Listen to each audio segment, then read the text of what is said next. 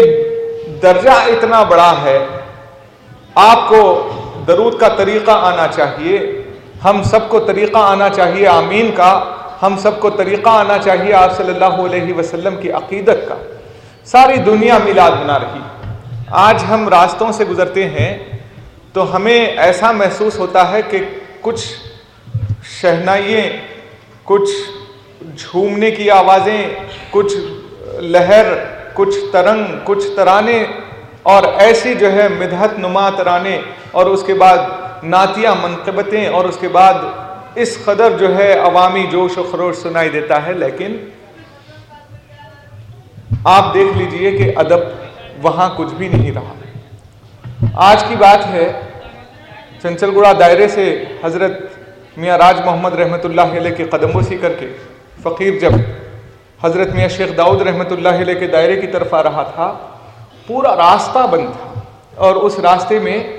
بند ہونے کی وجہ کیا تھی کہ ایمبولنس تھمے ہوئے تھے،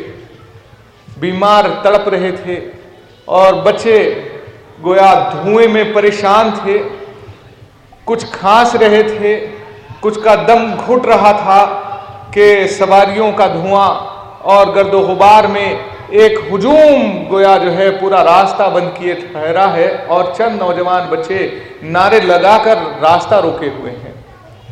یہ ایک مصدق کی میلاد منانے کا ادب اور طریقہ نہیں سمجھا جا سکتا۔ ایک مصدق کا طریقہ یہ ہوتا ہے کہ اس کے میلاد منانے سے کسی کو تکلیف نہ ہو، بلکہ اس کی روح کی بھی اصلاح ہو جائے، اس کے قلب کی بھی اصلاح ہو جائے، اس کے الفاظ کی بھی اصلاح ہو جائے، اس کے فیصلے کی بھی اصلاح ہو جائے، اس کے مستقبل کی بھی اصلاح ہو جائے، اس کے ایمان کی بھی اصلاح ہو جائے، اس کی آخرت کی بھی اصلاح ہو جائے۔ تو ہمارے میلاد منانے میں اور پرایوں کے میلاد منانے میں اتنا فرق ہے کہ جتنا ایک پوسٹ مین کے خاکی کپڑے پہننے میں اور ایک تحفظی دستے کے جو ہے خاکی کپڑے پہننے میں، تو گویا حضرت موسیٰ علیہ السلام کے اس واقعے سے آپ کو میلاد کے طریقے کا علم دینا چاہتا ہوں کہ حضرت موسیٰ علیہ السلام حضرت خضر علیہ السلام کے ساتھ جا رہے ہیں، اور حضرت خضر علیہ السلام کا یہ واقعہ کوئی سماوی نہیں ہے، کوئی حدیث سے نہیں پہنچا، یہ قرآن مجید سے ثابت ہے۔ خضر علیہ السلام سمندر سے گزر رہے ہیں اور موسیٰ علیہ السلام ان کے ساتھ ہیں۔ موسیٰ علیہ السلام کا کلمہ پڑھ رہے ہیں حضرت خضر، لیکن حضرت خضر کو جو وحی پہنچ رہی ہے ان کی ولایت سے، وہ موسیٰ اس سے گویا ناواقف ہیں کہ اسی کشتی میں آپ سوراخ کر دیتے ہیں۔ اس کے بعد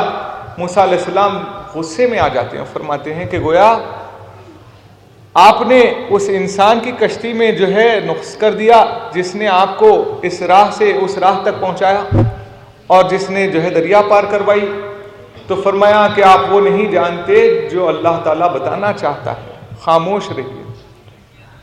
تو اس واقعے سے پتہ چلتا ہے کہ بعض باتیں پروردگار عالم نے ولایت کے صدقے سے حضرت خضر کو بخشی تھیں جو موسیٰ کو نہیں بخشی، حالانکہ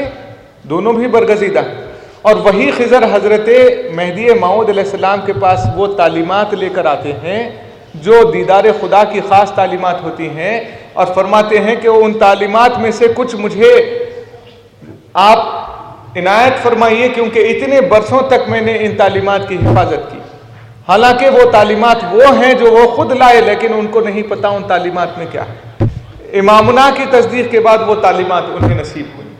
اتنی بہترین تعلیمات کے باوجود اگر ہم بھی پرایوں کی طرح میلاد منائیں تو ہم میں اور پرایوں میں کیا فرق رہے گا؟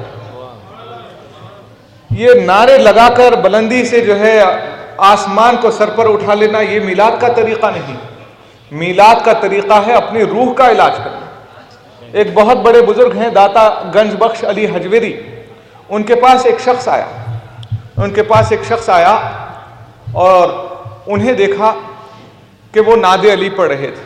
اور پڑھ رہے تھے نعت علی ان مظاہر عجائب یا ابو الحسن مدد یا ابو تراب مدد یا صاحب ذوالفقار مدد یا ابو تراب مدد بطیر سوزاں بآتش غلطاں بمکر زنا بجبل غلطاں. اس کے بعد جو ہے آپ پڑھتے پڑھتے انہیں اس شخص نے سن کر کہا کہ آپ خود ایک ولی ہو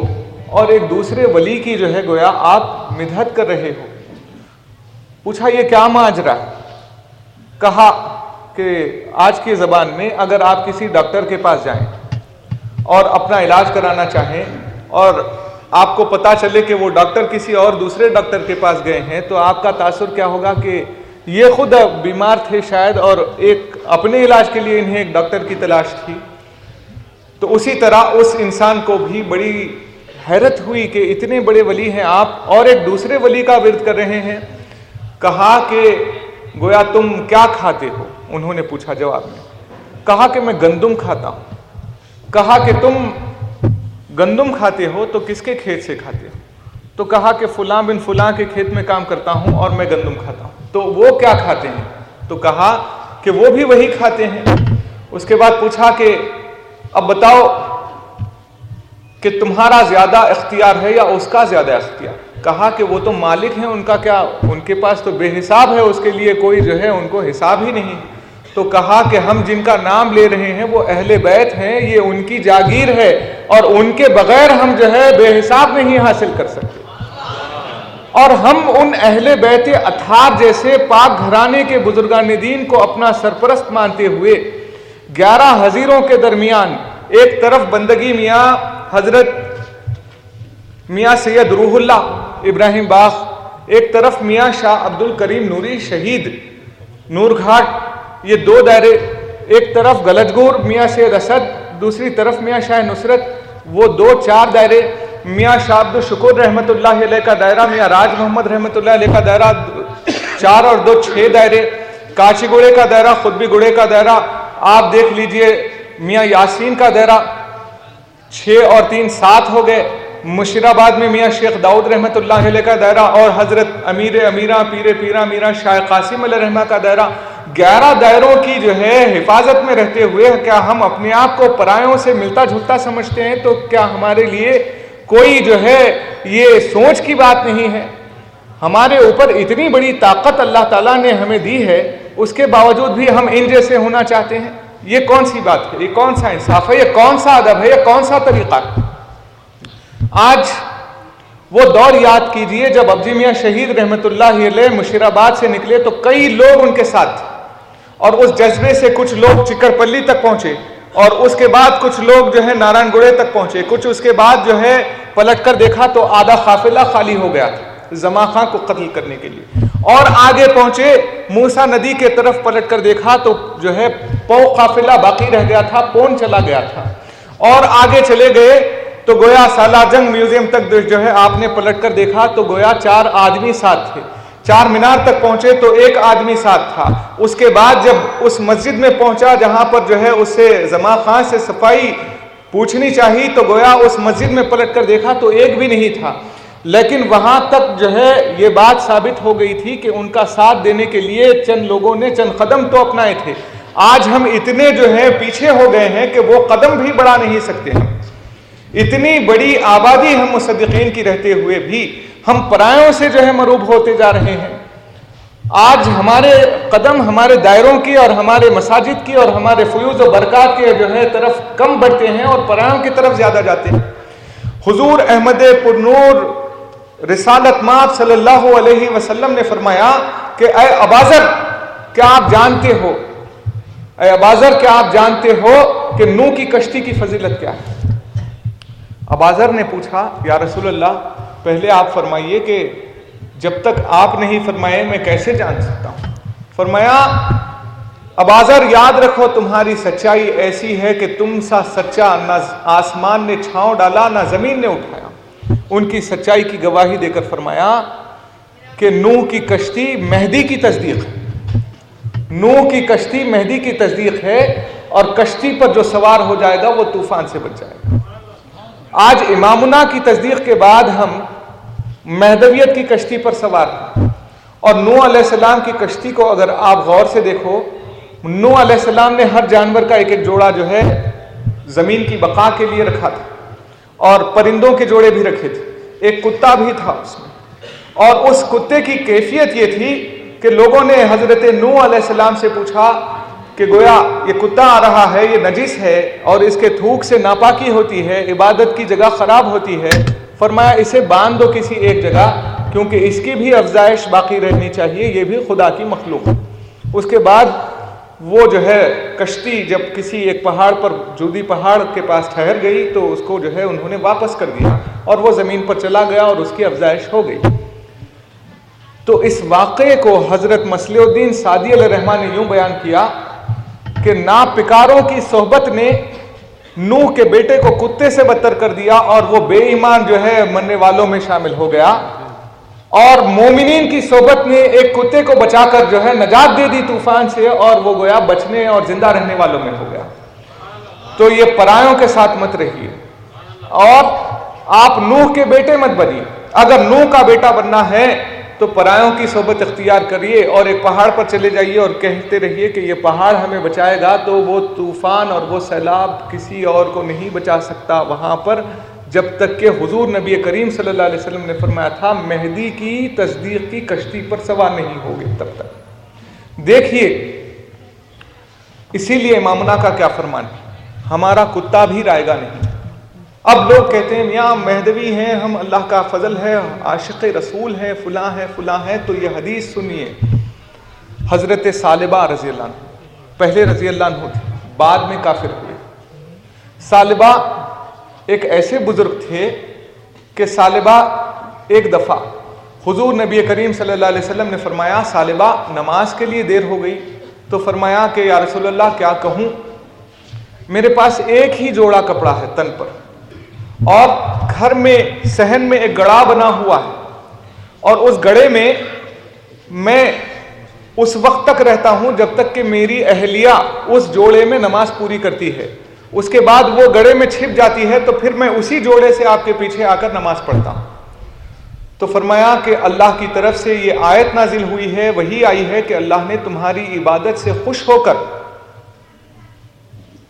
اللہ نے تمہاری عبادت سے خوش ہو کر تمہیں بشارت دی ہے کہ یہ عبادت اسے بہت پسند آئی۔ اس کے بعد ایک مہینہ گزرا،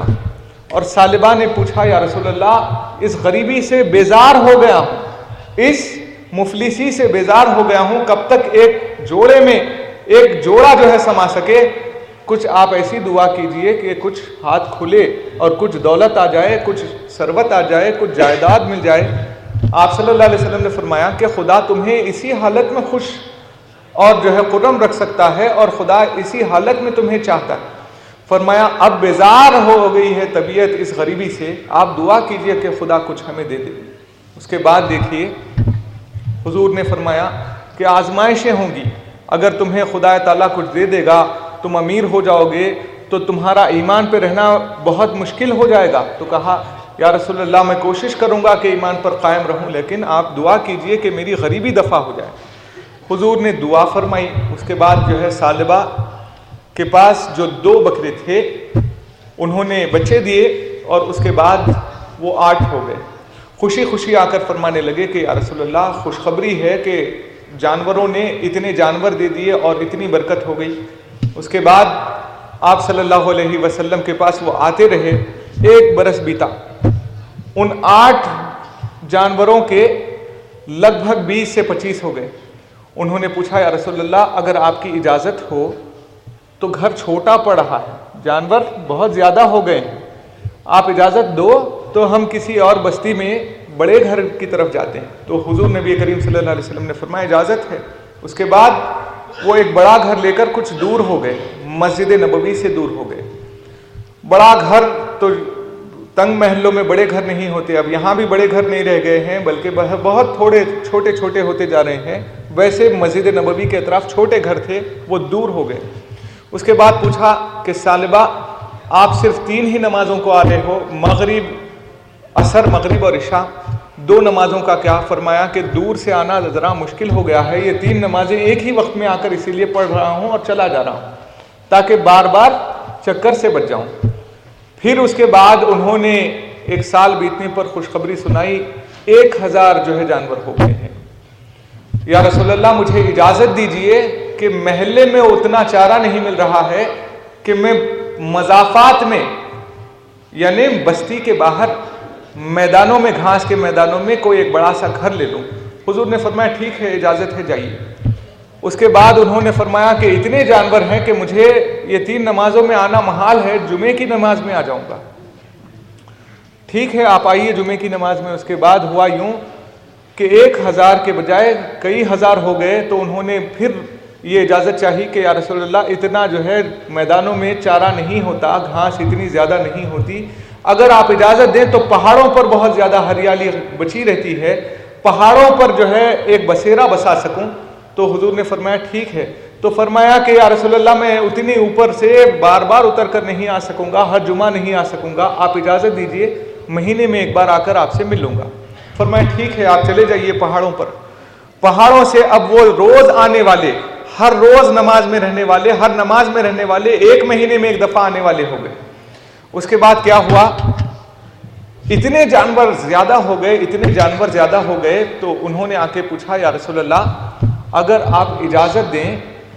تو پہاڑوں پر بھی چارہ بس نہیں ہو رہا ہے، جنگل کی طرف ایک بسیرا بسا لوں تاکہ جنگل میں صرف یہی جانور چر سکتے ہیں، اتنے زیادہ ہیں جنگل میں، چارے کی کوئی کمی نہیں ہوتی۔ تو فرمایا ٹھیک ہے، آپ چلے جائیے۔ پھر انہوں نے گزارش کی کہ میں صرف عید کی نمازوں کو آ سکتا ہوں کیونکہ اتنے جانور ہیں کہ جنگل سے جو ہے جانور شام میں واپس ہوتے ہیں تو انہیں بند کر آنے میں تہجد کا وقت قریب ہو جاتا ہے، وہ صبح جو نکلتے ہیں تہجد کو واپس آتے ہیں اور میں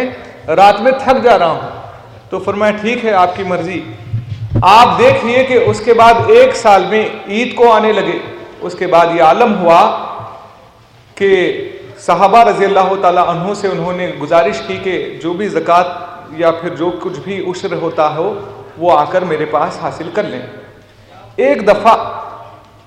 انہیں اتنا غرور ہو گیا اپنے مالدار ہونے پر کہ حضرت امیر المومنین عثمان غنی رضی اللہ تعالیٰ عنہ جب بیت المال کے کچھ واقعات اور کچھ حسابات کے لیے ان کے پاس پہنچے تو انہوں نے پوچھا کہ رسول اللہ صلی اللہ علیہ وسلم کے ہزاروں لوگ ماننے والے ہیں، کیا میرے ایک کا حساب آپ کے پاس ضروری ہو گیا ہے؟ تو آپ صلی اللہ علیہ وسلم سے انہوں نے پوچھا کہ وہ ایسا کریں، تو فرمایا آج سے ان کا حساب اپنے حساب سے باہر نکال دو، وہ دین سے باہر ہو گئے۔ لہٰذا اس کے بعد وہ آ کر کہنے لگے کہ مجھے معاف کر دیجئے، میری زبان سے ایسے الفاظ ادا ہو گئے۔ تو آپ صلی اللہ علیہ وسلم نے فرمایا تھا میں نے تم سے کہا تھا کہ تم اس غریبی کو ختم کرو گے، ساتھ ساتھ اپنا ایمان بھی غارت کر لو گے۔ آج مشیر آباد میں عالم ہو گیا ہے، 20 سال پہلے واسطے اللہ کے بولا چلا کہا سنا معافی کا جو منظر رہتا تھا 10 محرم کا، جب مکانات قبیلوں کے تھے صحیح، لیکن ایسا محسوس ہوتا تھا کہ ایک میلہ ہے اور ہر گھر سے لوگ ایسے نکل رہے ہیں کہ گویا قیامت کی فکر طاری ہے اور یہ سوچ رہے ہیں کہ قیامت بھی 10 محرم کو آنے والی ہے، کاش آج جو ہے ہم معافی کرا لیں تو قیامت کے دن آزاد ہو سکیں گے۔ اور آج یہ دور ایسا ہے کہ لوگ فون پر بھی معافی نہیں کراتے کیونکہ اپنی انا اور امیری کا غرور اس قدر ہو گیا ہے کہ ہماری مشیر آباد بستی میں ہماری عمارتیں ہماری پائنوں سے بلند ہوتی جا رہی ہیں، ہماری مسجدوں سے بلند ہوتی جا رہی ہیں، ہمارے میناروں سے بلند ہوتے جا رہے ہیں، اور بے رحمی اتنی بڑھ گئی ہے کہ کوئی اگر کم کرایہ دے تو اگر وہ مہدوی رہے تو اسے جگہ نہیں دی جا رہی ہے، اور پرایا بھی ہو اور زیادہ کرایہ دے گا تو گویا اسے جگہ دی جا رہی ہے۔ تو یہ ہماری بے ایمانی اور بے رحمی ہماری غریبی دور ہونے کی وجہ سے ہے اور یہ ناشکری کی وجہ سے ہے۔ اور یاد رکھیے باقر منظور صاحب جو فقیر کے استاد تھے، انہوں نے ایک شعر کہا تھا، کاش کے باقر کا یہ ارماں برائے، غلام سمجھے اسے فقراء مہدی۔ یعنی یہ ارمان ہے ہمارا کہ ہم یہ فقراؤں کے بھی غلام سمجھے جائیں تو یہ ہمارے لیے اعزاز ہوگا۔ آج یہ عالم ہے کہ ہم سب کو فقراء سمجھتے ہیں اور اپنے آپ کو عمرہ سمجھنے بیٹھے، اور یہ عمارتوں کی طرح ہمارے دل بھی اینٹ پتھر کی طرح سخت ہو گئے ہیں۔ امامنا مہدی موعود علیہ الصلوۃ والسلام نے اس دور میں فرمایا تھا،